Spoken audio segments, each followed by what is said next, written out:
So as we are getting into the new system here, I wanted to talk briefly about how we want to handle all inbound service requests. These are not estimates. These are people calling in and saying, hey, I need a technician out to fix this.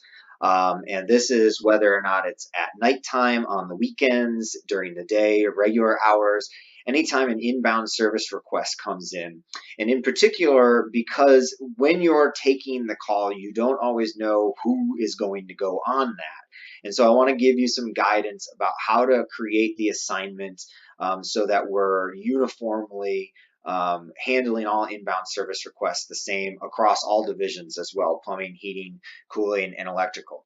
So obviously when you come in here, the first thing that you're going to do is you're going to click on new work order. It's going to jump you to the screen that you're used to seeing to create an order. So I'll walk through that quickly. I'll just create a fake one here. Let's say it's Dan Boys 31625. I do a search for that address. Great, perfect, they come up. I'm just going to call this need to replace water heater test call. So nobody does anything here. We're going to choose what it is. This is usually going to be time and material service if it's a service request. So time and material service, that's fine. Priority, again, this is not required, but if it's an emergency, you might want to flag it as so. Always checking our cost centers to make sure that we have the right cost center, and you'll always choose a work order, one that ends with work orders. You would never write something up in here that ends with a job. If they had a PO number, you could put that in, so on and so forth. The biggest part is down here. So I'm going to copy my description over here, and I'm going to put that, whoops, right here.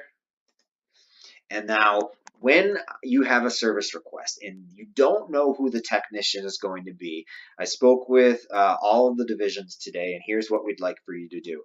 From the drop-down list, if it's an electrical call, choose a electrical technician. If it's an HVAC call, choose a HVAC technician. And if it's a plumbing call, choose a plumbing technician.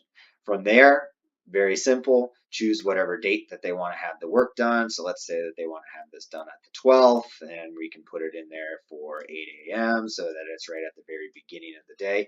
Always be conscious of where it's putting this, because the last thing we want is something showing up at like 12:30 in the morning and we might not see it on the screen. So try and keep it within the working hours of the day. So I'll put that on there for 8 a.m. Some kind of hours, 2 hours is what I've been using as my default. And what this gives us now is it gives us the ability to go to the board, and if I view the dispatch board, now it's already on there. So I'm going to go till the 12th. I'm going to click go, and we can see that right there is that call.